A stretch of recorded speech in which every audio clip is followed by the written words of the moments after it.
Good News Sports is brought to you by Faith Life Financial and Wise Choices.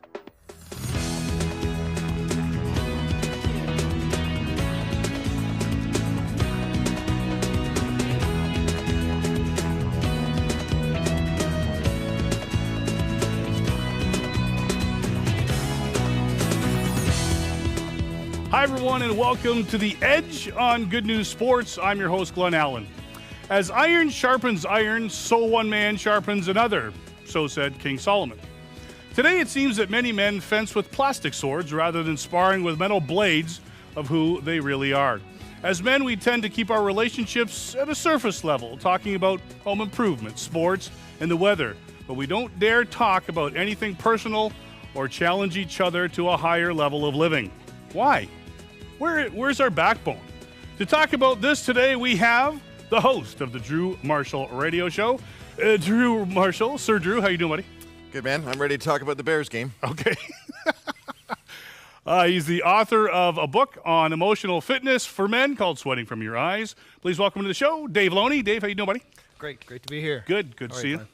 Also, we have former Toronto Maple Leaf forward Mark Osborne, also HMI, Hockey Ministries International. Boy. Good to see you. Good to see you, buddy. And last but certainly not least, former WWE Superstar wrestler, the $1 Million Man, Ted DiBiase. I'm ready for a fight. Come on, you got your swords. Let's do it. Let's do it, man. Let's do it. Come on. You ready, Drew? I'm in. I've got my sword. Okay. Your sword? Yeah. This topic's going to frustrate me, man. Why? Why is it going to frustrate you? And why is it all about you? It usually is. That's why I have a show called The Drew Marshall Show. Good plug, though. Yeah, I snuck that one in pretty good. No, it's frustrating. It's finding the balance of being the macho male warrior and then trying to get below the surface, especially with other guys. I do not like getting below the surface with other guys. And why would you think so many men are afraid to get real with each other? What's the barrier? Ozzy, I mean, you spent years in the NHL, pride and fear. Bingo. Fear, big time. I mean, we got this image that we're trying to uphold and pretending that there's nothing wrong and we got it all together. And one of the things I think that you probably can relate to is the guys who can we trust? Who are those ones that are going to listen? I want a listener in my life. I don't want somebody telling me what to do, because telling me what to do, you got to do this, you got to do that. Expectations become very, very high. I want someone to be able to listen to me. And the confidentiality factor. That's a mouthful. It's one thing to trust somebody to listen, but do you trust them not to go blabbing it and all of a sudden it become church gossip? Yeah, that's like, They gossip you can't believe what that guy did, That's horrible. Well, I mean, Ted, you and I saw a movie, the Nativity Story, recently. Ted and I were watching it. And Went together? Yes. It's a date. You're scared. You're Male bonding. I'd say Yes. you're picking the wrong guys to be with. I live for this stuff. I spend every Friday of the week, every Friday morning, in 3 different groups with guys. For different purposes, but that being with men and encouraging men and challenging men and talking about the real stuff for me has been my survival, and I just walk right into that. I get charged from that. Once you discover that. What are you scared of? Yeah, once you discover that and once you get comfortable with that, but for most men, getting there and getting past that barrier is the deal. I mean, Because you haven't been brought up that way. Absolutely. What's the world teach us? Suck it up, big boy. Be strong. Don't talk. Yeah. Stuff it. Right. Real men don't cry. Yeah. They don't show their emotions. Shut up and listen. Or eat quiche, right? Or you do. He eat a lot of quiche, boy. I saw him Sushi. I eat sushi. I'm a sushi lover. The listening thing that you talked about that earlier. I think guys suck at being listeners, good listeners. Seriously. Listeners? Listeners, right across the board. I think guys suck at listening. So if I'm going to pour my guts out to somebody, first of all, I'm going to go pay a shrink to do it, believe it or not, because there's confidentiality. They tell someone I can sue them. And they're paid to be good. Not really, but they're paid to be good listeners. I think guys suck at listening. Well, I mean, we sucked at baseball when we first picked up a ball and put a mitt on as well. And one of the reasons that we suck at it is because we don't do enough of it. So I think we just got to spend more time doing it and practicing it. And very often we got to get out there and do that with other guys, and we get better at it. But we don't have as much to complain about as women do, Oh, right? we got, it's not. That's drewmarshall.ca. But is it Your wife listening? But is it not true that, I mean, it takes an incredible amount of effort, time and effort, which, you know, for the guy, I mean, you get up, you're going to work, you're spending all day, you come home, you want to spend time with your wife, your kids. I mean, this is what you do. That's part of your living, meeting with guys. And is that not correct? So you make it work as far as that goes. Part of my living is not what I talk about on Friday mornings. I need to do that for myself. That Fridays are off. That's my survival. And I find that I'm a better husband. I'm a better father. Why is it your survival, Dave? When you say that's your survival, why? Because that's where I have one gentleman I meet with who's he's old enough to be my father, and he mentors me on areas that I haven't yet touched in life. I haven't been there yet, so he can help me along there. I've got another group of guys that I help with various things as well, and then another group of guys I'm very solidly accountable to. And to me, it sets me up for success when I go home, because I've made promises, I've made commitments, and I got to come back to these guys and say whether I did it or not. And, you know, I'm a weak-willed guy, frankly. I don't do everything I say I'm going to do, and if I don't necessarily share that, I don't put myself on the hook, and I need to be on the hook. And I know that. I need it. And so I force myself in that situation. I totally agree with you. And the guy that demonstrated this first and foremost in my life is a pastor who's now my dearest friend, a guy who I met in the gym when I was, you know, when I just married my wife, Melanie. And this guy prayed for me for 11 and a half years. And basically his prayer was, God, let me be there when this all crumbles, because he saw what was coming. But he loved me anyway, unconditionally. And then when my life fell apart, he was the guy that I turned to. And since that time, he's the guy that I've been most accountable to. And through that relationship, and knowing basically that when this all happened, instead of going to my pastor at home, I went to this man who had invested time in me, and I was safe. I felt safe. I said, I know I can go to hell no matter what I tell him, and what I had to tell him was horrible. He's going to love me. He's going to understand. He's going to help me. And you know it was what, a model for me. One of the things we talked about on one of the other programs was vulnerability. Ozzy, you know, with Hockey Ministries International and being a part of that, as well as a chapel leader for the Hamilton Bulldogs, you and Paul Allen do a lot of the stuff in Ontario. In being able to put chapels on, you know, we hear about chapels in football, baseball, basketball, and hockey was really tough, and it still is to some extent.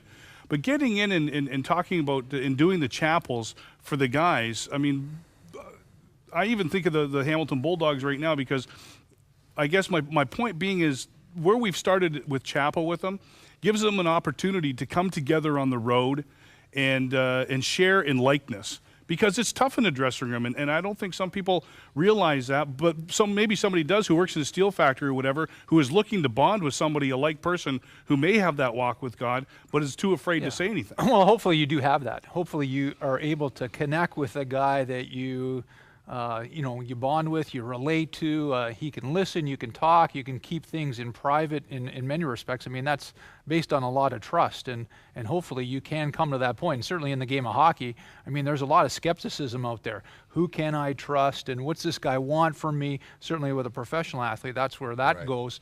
But again, coming over those barriers, which takes time, and building a relationship takes time as well, without banging on you. Probably your mentor didn't bang on you, but he was patient and he waited for you. Absolutely. Right? Absolutely. He waited for me to come along. And in turn now, by his example, you know, it's like for the time that I had gone back into the wrestling world, I looked for those opportunities. I actually prayed about them. And as God led these guys to me, there are several guys now who I'm doing the same thing. I call them every now and then. I don't pressure them. I'm not beating them over the head with the Bible and the Scripture. I'm just loving on them, and I'm being there for them, and they trust me. And once they have that trust. Every guy at this table has got an outgoing nature, okay? Everyone, that's why we're on the show here. You're not going to get some little quiet pansy boy sitting on the panel here, right? So what about, was that offensive? Nope. No.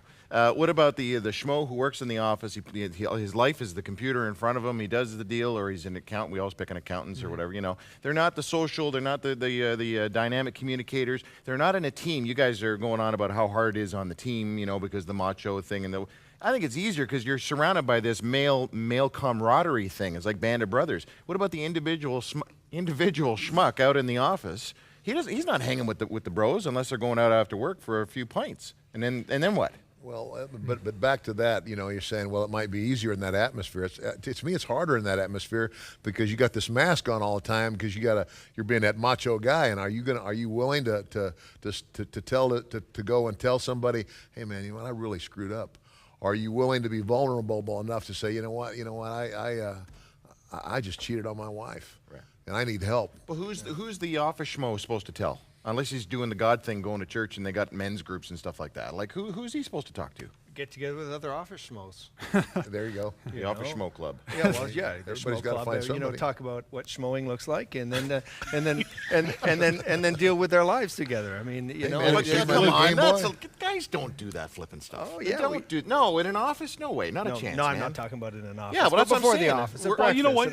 I don't want to say they don't do it because you see some of the guys, and I'll use the Discovery Group again as an example. One that Fred Christmas and Paul Henderson started years ago, dealing with businessmen and people who are in that office and quite frankly need that relationship, and they've really climbed the ladder. There's nothing left. They feel empty, and these guys are able to come together in small groups very early in the morning during the week. And those are perfect examples of guys who haven't had anybody to talk to. And because these groups are around, it allows them the opportunity to hear from like-minded people who are on various journeys as they are or are they're going to be. And it really does. It allows them that opportunity to share. And you talk about accountability and those factors. And you know what? We're going to pick that up after the break. We've got to go pay the bills. Back with more Good News Sports right after this.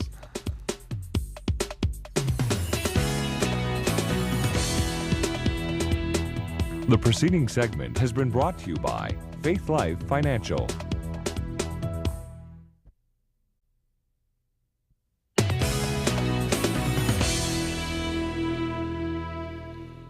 And welcome back to The Edge on Good News Sports. Glenn Allen, Drew Marshall, Dave Loney, Mark Osborne, Ted DiBiase. Today on the program talking about iron sharpening iron. And what that actually means is being able to challenge one another to, I guess, through our character defects and some of the mistakes we might be making. But I look at that as an opportunity to be challenged, to make myself better. But as far as Christians go... No, hold on. As far as you go, I think that if someone got up your nose and challenged you about something, I think that you would be defensive. I think you'd quite possibly beat the snot out of them. Smoke might be coming out of his ears. Yeah. I think. Who's coming out over there? Have you ever had someone get up your nose about something and go, hey man, you got to be changing this. You got to be better father or husband or... It depends how the person comes. I'm not talking about somebody who being disrespectful and getting in your face. I'm talking about a brother coming alongside and going, don't know if you've noticed. This is something that I picked up. I mean, this is somebody we're supposed to have a relationship with. Right. So if you had someone do a Dr. Phil on you, would you be all right with that? That's what I spent 9 months. I spent 9 months of treatment going through drug and alcohol treatment and counseling. I was open to it. That's how I changed. I did it my way for 33 years. It would have to be somebody that you respect. It would have to be somebody that you have, like a, not a, what I mean, an intimate relationship with, somebody not the eyebrow thing. I'm not talking like, come on, man. Okay. You know what I'm saying? You've known them for a long, long time. You respect them as a person. You respect their character and their integrity, and from them you'll hear it. But if it's just somebody that's getting in your face and going, hey, pal, don't you think as guys we're not really teachable? In a lot of ways. We get defensive too stinking quick. Pride, all that kind of stuff. Again, you get the pride and fear. When you find the humility, and like I said, I did it my way for 33 years, and it basically got me to a point where I wanted to die. I wanted to kill myself. My life became so rotten. My life turned around in 1998. Up until that point, I did it my way. If I hadn't got... say that line one more time. I do it. Break out into a song and dance. That's what I was waiting for. But when you do it like that, I mean, it's that humility, that rigorous honesty. Rick Warren's Purpose-Driven Life. I got partway through that, and I looked at it and I went, that's recovery. That's what the 12 steps teach me. Yeah. It's a rigorous honesty, like you said. I think we have to learn to become our own referees. Where, you talked about someone else coming and giving you feedback, and that's expecting someone else to blow the whistle on you. I think we got to get better at saying, hey, I crossed the blue line the wrong time. I'm going to blow the whistle on myself. And as a result, maybe I need to go to the penalty box, and maybe I got to deal with this thing because I don't want what this is going to bring me down the road. So from my perspective, we got to get better at saying, this leads to that. I don't want that. How do I get there? For example, case in point, I've been married for 24 years. A year ago, I had one of those fights with my wife. I don't know if you've ever had a fight with your wife, if there's some of you guys are married, but where you end up taking the escape route out of the argument, which is the keys to the car, and out the driveway, I'm out of here. You did that? Oh, yeah, I did that. Little I sucky did. pants. And I'm driving down the road going, where should I go? And you know what I'm thinking? What are my options? Go to the bar? Go sleep sleep it off in the truck? And no, I don't do that very often, but I'm having those thoughts. Now, I think that way. Well, what does that lead me to? It doesn't lead to a 50-year relationship with my wife if I take those steps. That's what I really want, but I sure don't want it right now. I got a relationship with a guy. I blow the whistle, call him up and say, I don't want to go home. Talk to me. Half an hour later, I'm a sucky pants. I'm driving up the driveway, going home saying, these are what I'm going to say to my wife. I'm going to apologize. We're going to do the deal. And tomorrow I'm going to call him and tell him what I did. Beats going to a bar and possibly destroying the relationship. We've learned to totally live a different way, and what the world has taught us to do is totally what you're saying. Exactly. Well, I'm going to take my ball and net, and I'm going to go home, and the heck with you, because you're going. No, I was going to say. I mean, what ends up happening is that you go and say what's on your heart and what's on your mind, rather than going to Glenn and say, hey, by the way, Glenny, how are you doing? What's going on with you, and try to get some stuff out of you. Are you doing okay? I detect something's wrong with you. I mean, it's a whole different part of it. How many guys do that, Mark? Seriously. Well, I'm saying I don't do it. I'm doing it, but that's what Glenny's challenging. He's saying, you know what? I need to get in your face a little bit, Mr. Marshall. I think what he's saying is that more men need to do that. I mean, women are very good at doing that. Women have support groups all the time. They talk all the time. Is that the same as gossip groups?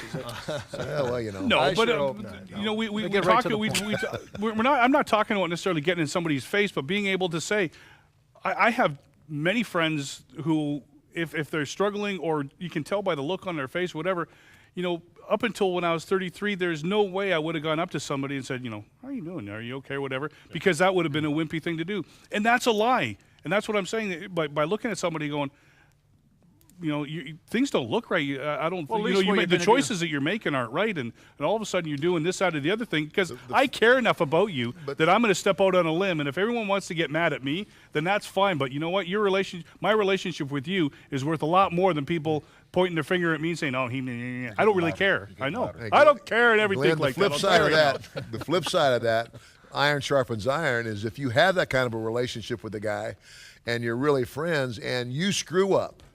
You make a mistake, instead of you waiting for him to call you and say, "Hey man, are you being accountable?" You pick up the phone and you call your buddy, and you have the integrity to say, "Hey man, I screwed up." That's right. But you know what? And again, I'm going to go back to an analogy with recovery, because people relapse in recovery. The relapse begins internally, and if I miss it, hopefully I have enough people around me who hold me accountable and love me enough that they pick it up externally and they go, "Glenn, things." Isn't that what your wife is for? To pick up stuff? No, hey, you're no. We're gonna send this tape right to your wife. But then it's internal, external, and then something bad will happen. And I guess what I'm saying is, if I miss it, then hopefully I'm open-minded enough and open enough to have people in my life to speak in. I'm asking people, I'm giving them permission to speak into my life, so that I don't end up being the person I was. Prior to 1998. Yeah, and that happens with just a select few people. It's not going to happen with a lot of people. And if you guys have 5, 6, or 7 of those type of guys, I'm like, kidding me? And if you've got that many, you're 2 guys you're blessed. maybe. But I have 2. Yeah. 2 guys, and one in particular. And I mean, good old Pastor Hal. I mean, he's called me at 6 o'clock in the morning, and I'm in a hotel room somewhere. "Hey Ted, what are you doing?" "Well, I was sleeping until you called me, Hal." "Ted, you're not watching them X-rated movies in your hotel room." "No, Hal, I'm not. But if I do, I'm going to call you and tell you." You do that? You call him and tell him? I would call him and tell him. See, back to this whole not trust thing. Back when I was a baby Christian, I did call him and tell him. Man, see, he interrupts me, but he's thinking huge, so I'll just let it fly. You are huge, man. Anyway, what were we talking about? Women. I like the women when they tell us their problems and stuff. we're not good listeners because we like the solution, the problem, let's fix it, right? They don't want to be fixed. They want to just have someone to listen to their deal, right? So you're now trying to convince guys to talk to guys, and you know full well that guys suck at listening, and all we want to do is fix problems. So now I'm going to come up to you and go, Mark, I want to tell you, but I've been really struggling with this and that. And immediately, as a male, you're going to go, well, here's what you need to do. Plan A, Plan B, Plan B. Certainly from you. Yeah, I'd put you in a headlock and everything. No, thank you. But I don't want to talk to a guy. Right, guys do it differently. When we talk in groups, we talk hard. We fix it faster. We don't But I necessarily don't want listen to be to the fixed right away. That's what I'm saying. I got a little sensitive side myself. I want to be listened to. I don't want to be fixed. There's a soft side to you. There is a soft side. We know it. Somewhere. How can we go? How can we go? How can guys go deeper with guys? I mean, we keep talking about trust, but how does a person get to that level? And again, I look back at where I was and where I'm at today, and it's taken time, but it's been people that God has put in my path that I've actually come to a point in my life where I've shut my mouth, opened my ears, and did as I was told by people who I watched, and I went, you know what? They have something I want. How do you get that? Be staying quiet enough and just doing as I'm told. And over time, and all of a sudden, things start to change. And yeah, it was completely, it wasn't normal for me to tell the truth, let alone open up and talk about things. So it's taken that since '98 that it's been a path, it's been a journey. But boy, oh boy, I'm glad I can open up and talk today, because when I don't, then the old character defects come back and the old Glenn starts to appear. You got the confidence to do that because whoever that person was or wherever those people were that you became accountable to, they lived it in front of you. And as you saw their lifestyle and you saw their pattern and you saw that it was working in their life, that's what, to me, that's what I hear you saying, is that's what made it easy for you to pattern yourself the same way. Yeah, and when we have those people around us, you become your environment. When with those groups and watching those. You're watching way too much Dr. Phil, man. No, you know what Dr. Phil's recovery. These people, I mean, the whole Million Pieces, the book that Oprah had on there. Oh, yeah. She's so devastated about. Yeah. Go to any AA meeting or any 12-step group and listen to somebody share their story. It's the same thing. Right. Only they tell the truth. Yeah. Most of them. Glenn, the fruit of that kind of relationship is a guy who sent me an email a while ago talking about how he took his son to a hockey game. And 20 seconds. He was really upset at the way he treated his son. But the bottom line was he was in a relationship. He was married. He was with his wife still. And that he was still with his son. And had he not been in a men's group, that wouldn't have happened. And I believe that we can support each other in these groups to the degree that it can impact our children and our friends' children. It's that important. It is. It's very important. And you know what? We're almost out of time again, and we're going to get ready to go for another break. Guys, thanks very much. We'll be back with more Good News Sports right after this.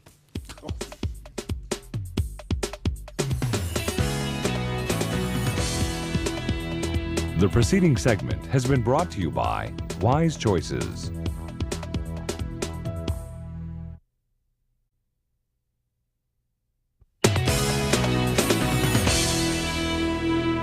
Welcome back to the program. Guys, listen, you don't have to suck it up or stuff your feelings all the time to be a real man. Find some like-minded guys that you can trust, whose character you admire, and get real. Make promises and hold each other accountable. For more information and resources, please check out our website, goodnewsports.ca. Until next time, get real friends and live on the edge with God.